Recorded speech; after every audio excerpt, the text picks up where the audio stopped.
बिस्मिल्लाहिर्रहमानिर्रहीम। अस्सलाम वालेकुम। आप देख रहे हैं टी एकेडमी और आज का हमारा टॉपिक है इसमें ज़र्फ़, जिसमें मैं आपको बताऊंगी कि इसमें ज़र्फ़ क्या है और इसमें ज़र्फ़ की भी कितनी इक़साम होती हैं। इसके लिए वीडियो को लास्ट तक ज़रूर देखिएगा। इससे पहले अगर आपने हमारा चैनल सब्सक्राइब नहीं किया तो सब्सक्राइब कर दें और बेल आइकन पर क्लिक कर दें ताकि आगे आने वाली इंफॉर्मेटिव वीडियो आप तक पहुँच सके। जैसा कि मैं पहले इसमें नकरा की इक़साम पर वीडियो बना चुकी हूँ, तो इसमें ज़र्फ़ उनमें से ही एक इक़साम है। इसमें ज़र्फ़ की भी दो इक़साम होती हैं, इसमें ज़र्फ़ ज़मा और इसमें ज़र्फ़ मकां।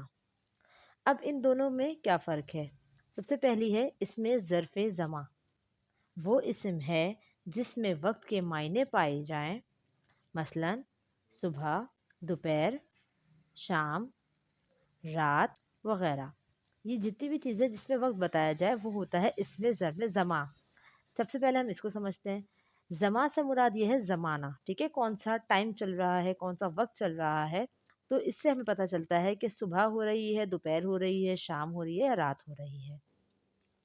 अब दूसरी है इसमें ज़र्फ़ मकां, वो इस्म है जिसमें जगह के मायने पाए जाएं, मसलन घर, मस्जिद, बाग, मैदान वगैरह। पहले हम इस बात को समझते हैं। इसमें ज़र्फ़ मकां से मुराद है कि मकां यानी कि जगह, कोई भी प्लेस, ठीक है। तो हम इसको इस तरीके से समझ सकते हैं कि अगर किसी भी जगह के बारे में बात की जाए, जैसे कि घर है, मस्जिद है, बाग है, मैदान है, या हम कोई भी और मिसाल ले सकते हैं, तो ये सब कहलाती है इसमें ज़र्फ़ मकां। अक्सर इसमें ज़र्फ़ मकां हिंदी और फ़ारसी लाहिकों में बनते हैं, ठीक है, जैसे कि मेवा मंडी, रामनगर, अजायब घर, गुलिस्तान वगैरह। उम्मीद है कि आपको ये दोनों इक़साम समझ आ गई होंगी। वीडियो को लाइक ज़रूर कीजिएगा, कमेंट ज़रूर कीजिएगा और अपने दोस्तों के साथ शेयर ज़रूर कीजिएगा। जज़ाकल्लाह।